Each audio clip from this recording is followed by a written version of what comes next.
Bakit hindi pa ginagawa? Oho. Ang sabi nitong si Professor, matagal na may mapa, hindi naman kasi kayo nagtatanong.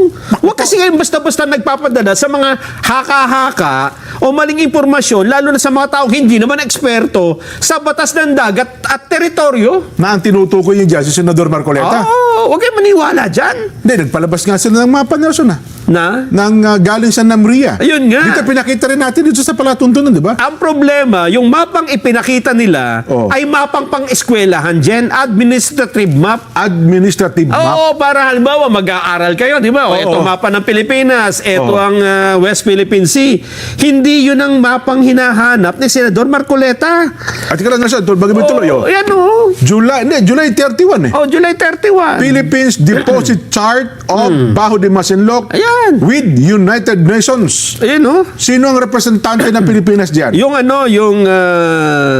Permanent representative. Representative Sa Enrique UN. Manalo. Oo. Si Sir Ike, kilala ko yan. Oo.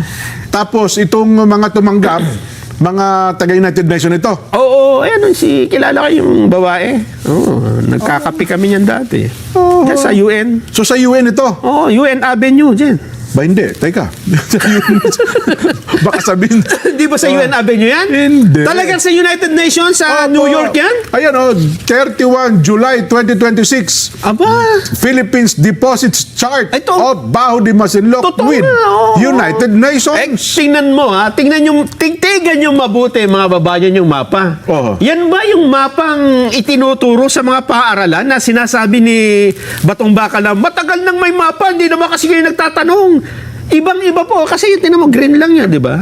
Oo nga. Yan yung Baho de Masinloc, tsaka yung paligid niya, yung mga tubig. Hindi nga, baka may katwiran nila, Nelson. Hindi, ang sinumitin natin dyan, Baho de Masinloc. Oo. Ayun nga. Bakit hindi yung matagal ng mapang sinasabi ni Batong Baka lang isinabmit? Yung administrative map. Ayun ang hinahanap di ba? Hindi, kaya nga administrative map yung tinawag. Pang local lang yun, sa atin lang yun. Oo. Oho. Ang hinahanap po ni Senador Marcoleta, yung ang UN Nautical Chart, gaya niyang isinabmit ng Pilipinas sa UN Ayun. noong July 31. July 31 yung nakalagay, no? Oo nga. July 31. Oho. Kaya mali ho yung katwiran noon ni Batong Bakal na matagal nang may mapa. Matagal nang may mapa pero hindi yan pwede isabit sa UN, di ba? Oho. Hindi.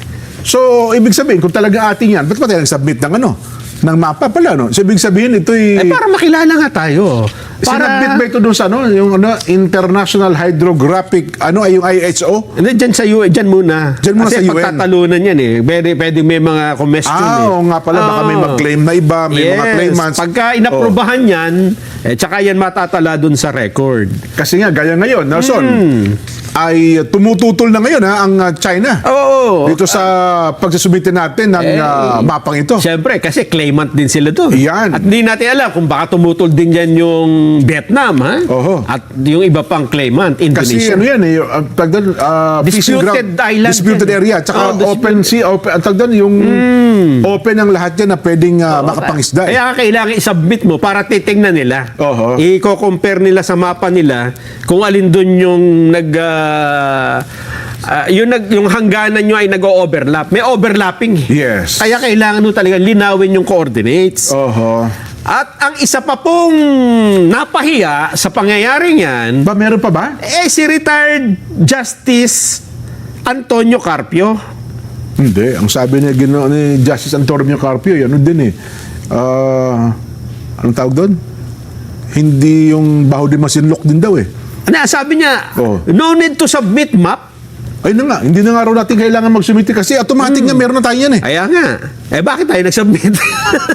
Kasi nga, doon sa decision nga po ng yung arbitral ruling, sinasabing atin na nga yun. Oo nga. Pero ang tanong, saan ang hangganan? Paano mo panghahawakan yung arbitral ruling kung wala ka namang sukat nung sinasabi doon, Oo di ba? nga, no? Hindi mo matukoy kung nasaan.